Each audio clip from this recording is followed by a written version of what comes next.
Ешкі сүті сан түрлі дертке дауа. Бұл ежелден дәлелденген. Қазақ қой сүті қорғасын, ешкі сүті емдеп ерекше мән беріп жататын да сондықтан. Ең тиімді табиғи дәрі туралы рет-ретімен тоқталамыз. Алдымен парақшама тіркеліп, лайк басуды ұмытпаңыз. Ешкі сүтінің құрамында 40-тан астам биологиялық компонент бар.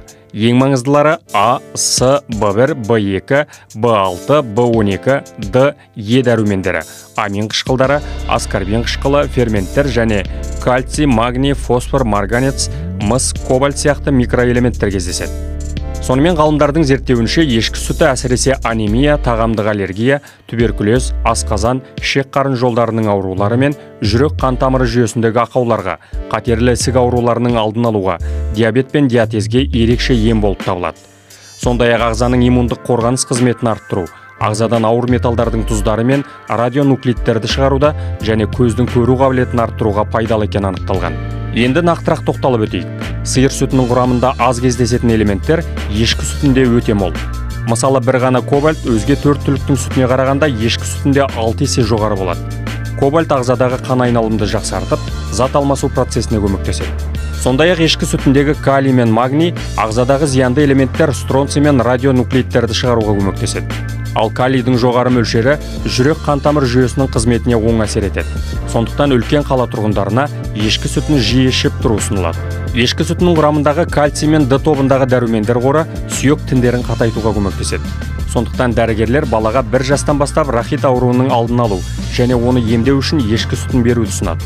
Сондай-ақ дәрігерлер мен ғалымдардың дәлелдеуінше, бұл киелі жануардың сүтін сүйегі сынған адамдар күніне 1 стақаннан ішіп тұрса, сүйегі бітіп, қалпына келу процесі 2 есе жылдан болады.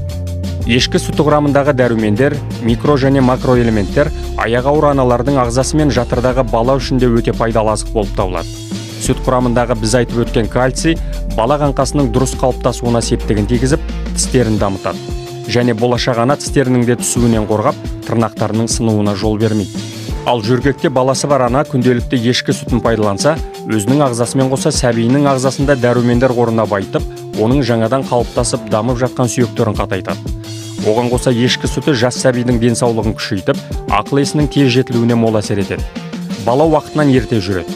Сондай-ақ ешкі сүтін ішкен емізулі ана да қаназдық дертінен сақтанып, дәрумен тапшылығын тартпайды. Бала үшін ана сүтіне жететін тағам жоқ. Десе де жаңа туған нәрестені жасанды немесе аралас қоректендіруде ешкі сүті ана сүтін алмастыра алатын қасиетке ие. Педиатрияда нәрестенің іш жүруін қалыпқа келтіру үшін де ең алдымен осы ешкі сүтін береді. Адам ағзасында магнийдің жетіспеушілігі қауіпті ауруларға әкеп соқтыруы мүмкін. Сондықтан ағзаға тәулігіне 400 грамм магний қажет. Осы қажеттілікті ешкі сүтінен алса, холестеринді азайтып, бүйрекке тас жиналудың алдын алады және қан қысымы қалыпқа келеді. Ешкі сүті альбуминге бай болғандықтан құрамындағы ақуыз ағзаға тез сіңеді. Сондай-ақ сиыр сүтіндегі темірге қарағанда ешкі сүтінің темірі жақсы сіңеді. Бұл анемия, яғни қан аздықтың алдын алуда аса маңызды. Халықтық медицинада қант диабетімен ауыратын науқастарға ешкі сүтімен жүргізілетін емдік тәсілдер өте көп. Соның бірі күніне әр 2 сағат сайын ешкі сүтін үзбей ішу. Бірақ мұндай ем жүргізу кезінде дәрі-дәрмек ішпеу керек екен. Асқазан және ішек ауруларының кез келген түріне ешкі сүті шипалы. Оның құрамындағы лизоцин асқазан мен ішектегі шырышты қабық жараларын емдейді. Сонымен қатар асқазан сөліндегі қышқылды бейтараптандыратын ерекше қасиетке де ие. Егер асқазан жарасы, яғни язва зардабын тартып жүрсеңіз, онда сізге ешкі сүтімен жүргізілетін мынадай ем көмектеседі. Күн сайын таңертең аш қарынға ешкінің 1 стақан шикі сүтін ішіңіз. Содан кейін кешке дейін ұрттап, 2 стақан сүтті тауысу қажет. Емдік курс 21 күн жүргізіледі. Егер ішек микрофлорасында баланс бұзылса, ешкі сүтінен жасалған өнімдер ішек жұмысын қайта қалпына келтіруге көмектеседі. Бүгінде көптеген балалар мен олардың ата-аналары диатез және терінің қабынуы сияқты дерттерге тап болып жатады. Бұл дерттен де ешкі сүтін ішіп біржолата арылуға болады. Дәрігер педиатрлардың анықтауынша, ешкі сүтін жиі ішетін балалар диатез дертіне шалдықпайды екен.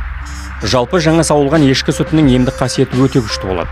Күн сайын тамақтану алдында жарты сағат бұрын 1 кесе шикі ешкі сүтін ішіп алған адамның ағзасы сау, түрлі жұқпалы аурулардан сақ болады. Ал панкреатит, яғни ұйқы безінің қабынуына шалдыққан науқас күніне жарты стақан шикі сүтті тамақтану алдында 2 ай бойы ішсе, құлан таза айығады. Жаңа сауылған сүттің тағы бір қасиеті, оның қуаты 4-5 сағатқа дейін ішектегі жағымсыз бактерияны жоюға қауқарлы болады. Аллергияға бейім адамдарға сүт өнімдері жақпайтындығы белгілі. Мұндай науқастар әсіресе сиыр сүтін пайдалана алмайды. Сол себепті оны 100% алмастыра алатын өнім тек ешкі сүті. Ешкі сүті біріншіден аллергияны қоздырмайды. Сонымен қатар аллергияға бейім адамдардың ауруын түбімен жоятын қасиетке ие. Артық салмақтан арылғысы келетін жандарға да ешкі сүтін ішудің пайдасы мол. Ешкі сүтіндегі май түйіршіктері сиыр сүтіне қарағанда өте төмен. Сондықтан ол адам денесіне артық май ретінде жиналмайды. Әрі адам ағзасына түскен ешкі сүті тез қорытылып сіңетіндіктен әлсіреген ағзаға да өте пайдалы. Ешкі сүті тіпті косметологияда да кеңінен қолданылады. Олар терідегі түрлі бөртпелер мен дақтарды кетіруде табиғи тазартқыш болып табылады. Сондай-ақ теріні ағартатын қасиетке ие. Шаштың түсуін тоқтатады. Ол үшін шашты жуған кезде ешкі сүтімен шайып тұру қажет. Ал сүт өнімдерінен жасалған сабын, крем, сусабындар көпшілікке кеңінен танымал. Айта кетейік, ешкі сүтінен бөлек оның майы да өте пайдалы. Мамандар аурудың алдын алу үшін ешкі майын жиі ішіп тұруға кеңес береді. Ол үшін майды ерітіп, тұндырып алу қажет. Ешкі майы асқазанда тез қорытылады. Баланың да, үлкен кісінің де асқазан жарасына, ас қорыту жүйесінің жақсаруына өте пайдалы. Үсікке шалдыққанда және күйіп қалу кезінде ешкі майын жақса тез жазылады. Өкшеге тұздың жиналуы мен буын ауруларына таптырмас ем. Ешкі сүті ежелден қасиетті саналған. Аңыздарда найзағаймен алысқан Зевстің өзі Амалтей атты тәңірлік ешкінің сүтін ішкені туралы айтылады. Ежелгі Римде ешкі сүтімен бауыр ауруын емдеген.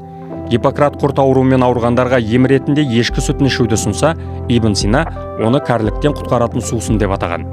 Шығыс ойшылы Әл-Фараби де ешкі сүтінің ең тұрақты екенін жазған екен.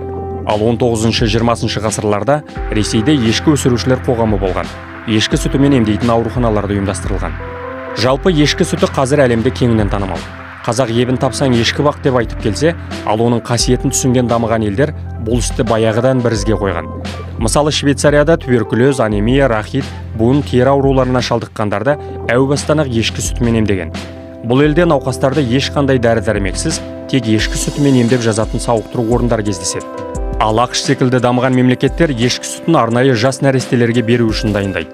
ақш мамандарының пікірінше, ешкі сүті сиыр сүтіне қарағанда адамның физиологиялық қажеттіліктерін оңтайлы қанағаттандырады. Канадалық дәрігерлердің айтуынша, ешкі сүті тері мен буын ауруларына шалдыққан жандардың денсаулығына жақсы әсер етеді. Сондай-ақ өт тасы ауруларын, фибромиома және балалар эпилепсиясын емдеуде аса пайдалы. Ал ешкі сүтін пайдаланудан көш бастап тұрған Азия елдері арасынан Үндістан, Бангладеш, Пәкістанның аты аталады.